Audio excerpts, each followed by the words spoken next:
எல்லாருக்கும் வணக்கம். இன்னைக்கு நாம பார்க்க போறது கொஞ்சம் வித்தியாசமானது. வழக்கம் போல ஒரு பெரிய கட்டுரையோ ஆராய்ச்சியோ நாம அலச போறதில்ல. அதுக்கு பதிலா ரொம்ப சிம்பிளான ஆனா ரொம்பவே சக்தி வாய்ந்த ஒரே ஒரு கோரிக்கையை எடுத்து அதை ஆழமா பார்க்க போறோம். இதோ இதுதான் அந்த கோரிக்கை. நம்மளோட முழு கவனமும் இது மேல தான் இருக்க போகுது. இது பார்க்கறதுக்கு ஒரு சாதாரண கேள்வியா இருக்கலாம். ஆனா இதுக்குள்ள ஒரு சிக்கலான விஷயத்தை பத்தி தெளிவா எளிமையா தெரிஞ்சுக்கணுங்கிற ஒரு உலகளாவிய மனிதனோட ஆர்வம் ஒளிஞ்சிருக்கு. வாங்க இந்த கோரிக்கையை ஒன்னொன்னா பிரிச்சு மேயலாம். இந்த கோரிக்கையோட உண்மையான பவர் என்னன்னு புரிஞ்சுக்கணுமா? அப்போ நாம அதோட மூலக்கூறுகளா பிரிச்சு பார்க்கணும். இந்த தேடல் எங்கிருந்து ஸ்டார்ட் ஆகுதுன்னு பார்ப்போம். வாங்க. முதல்ல இந்த தேடலோட மையம் என்ன? பீமா சாதி இன்சூரன்ஸ். இது நிதி சம்பந்தப்பட்ட கொஞ்சம் சிக்கலான ஒரு விஷயம். இத கேட்டவர் ஏதோ பொதுவான தகவலை தேடல, ரொம்பவும் குறிப்பா ஒரு விஷயத்தை நோக்கி வராரு. அடுத்ததா அவங்க எப்படி தகவலை கேட்கறாங்கன்னு பாருங்க. மொத்தமா ஒரு கட்டுரை மாதிரி இல்லாம குறிப்பா அடிக்கடி கேட்கப்படும் கேள்விகள், அதாவது ஒரு FAQ வடிவத்துல கேட்கறாங்க. ஏன் அப்படி?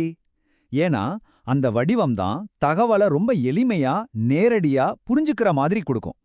இப்போ இந்த கோரிக்கையிலேயே ரொம்ப முக்கியமான பகுதிக்கு வரோம். அவங்களுக்கு தேவை ஒரு சிறந்த விளக்கம், அதுவும் அவங்களோட தாய்மொழியான தமிழ்ல. இதுக்கு வெறும் மொழிபெயர்ப்பு மட்டும் செஞ்சா பத்தாது. உண்மையிலேயே விஷயத்தை எளிமையா தெளிவா நம்பிக்கையோட புரிய வைக்கணும். சரி, இப்போ ஒரு முக்கியமான கேள்வி எழும்புது. இந்த மாதிரி தெளிவுக்காக ஒருத்தர் இவ்ளோ நேரடியா கேட்க வேண்டிய அவசியம் ஏன் வருது? பொதுவா விஷயங்களை புரிஞ்சுக்க நமக்கு தடையா இருக்கிற விஷயங்கள் என்னென்னு கொஞ்சம் ஆராய்வோம். ஆமா, ஏன் சிக்கலான விஷயங்களை புரிஞ்சுக்கிறது நமக்கு இவ்ளோ கஷ்டமா இருக்கு? இந்த கேள்விக்கான பதில தேடும்போது தான் அந்த பயனரோட கோரிக்கை எவ்ளோ அர்த்தமுள்ளதுன்னு நமக்கு புரிய வரும். இது நாம எல்லாரும் சந்திக்கிற ஒரு பொதுவான பிரச்சனை தான். பொதுவா கஷ்டமான வார்த்தைகள், அளவுக்கு அதிகமான தகவல்கள், நம்பகத்தன்மை இல்லாத இடங்கள்னு இது எல்லாமே சேர்ந்து ஒரு குழப்பமான மூடுபனி மாதிரி உருவாகிடுது. நிதி மாதிரி முக்கியமான விஷயங்கள்ல நாம சரியான முடிவுகளை எடுக்க விடாம இந்த மூடுபனி தான் தடுக்குது. ஓகே, இவ்ளோ நேரம் நாம பிரச்சனைய பத்தி பேசிட்டோம். இப்போ தீர்வு என்னன்னு வாப்போம்.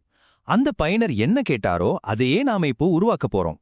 அதாவது ஒரு தெரிவான விளக்கத்துக்கான ஒரு கச்சிதமான ப்ளூ பிரிண்ட்.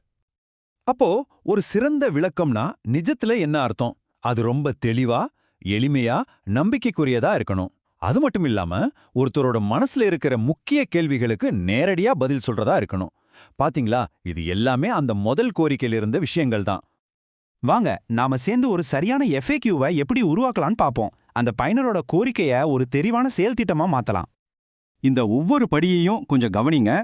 முதல்ல இது என்னன்னு அடிப்படையில ஆரம்பிக்கணும். அப்புறம் இது யாருக்காகன்னு தெரிஞ்சுக்கணும். அடுத்து இது எப்படி வேலை செய்யுதுன்னு உள்ள போகணும். அதற்கப்புறம் இதோட முக்கிய நன்மைகள் என்ன அப்படின்னு பார்க்கணும். கடைசியா இதுல என்ன விஷயங்களை கவனிக்கணும்னு தெரிஞ்சுக்கணும். இப்படி படிப்படியா அறிவை வளர்த்துக்கும் போது சிக்கலா தெரிஞ்ச ஒரு விஷயம் நம்பிக்கையா மாறிடும். சரி, இப்போ ஒரு குறிப்பிட்ட விஷயத்துல இருந்து நம்ம பார்வையை இன்னும் கொஞ்சம் விரிவுபடுத்தலாம். தெளிவான தகவல் கிடைக்கிறதுனால நிஜ வாழ்க்கையில என்ன மாதிரியான பெரிய தாக்கத்தை ஏற்படுத்த முடியும்னு பார்க்கலாம் வாங்க. யோசிச்சு பாருங்க. குழப்பம் இருக்கும்போது நாம தயங்குவோம், தப்பான முடிவுகள் எடுப்போம், நல்ல வாய்ப்புகளை கூட இழந்துடுவோம். ஆனா அதே இடத்துல தெளிவு இருந்துச்சுன்னா நமக்கு நம்பிக்கை வரும், சரியான முடிவுகள் எடுப்போம். அதுவே நமக்கு ஒரு அதிகாரத்தை கொடுக்கும். நம்மளோட இந்த முழு பயணத்தோட சாரம்சமே இதுதான். தெளிவுக்கான தேடலுங்கிறது நம்ம வாழ்க்கையோட முடிவுகளையும் எதிர்காலத்தையும் நம்ம கட்டுப்பாட்டுல கொண்டு வர்றதுக்கான ஒரு தேடல் தான். புரிதல் தான் அதிகாரத்துக்கான முதல் படி. கடைசியா உங்களை யோசிக்க வைக்கிற ஒரு கேள்வியோட நான் முடிச்சுக்கிறேன். இதே மாதிரி ஒரு கட்டமைக்கப்பட்ட சிந்தனைய உங்க வாழ்க்கையில இருக்கிற மத்த சிக்கலான விஷயங்களுக்கும் நீங்க பயன்படுத்தலாம். சொல்லுங்க, அடுத்து எந்த விஷயத்துல உங்களுக்கு தெளிவு தேவைப்படுது?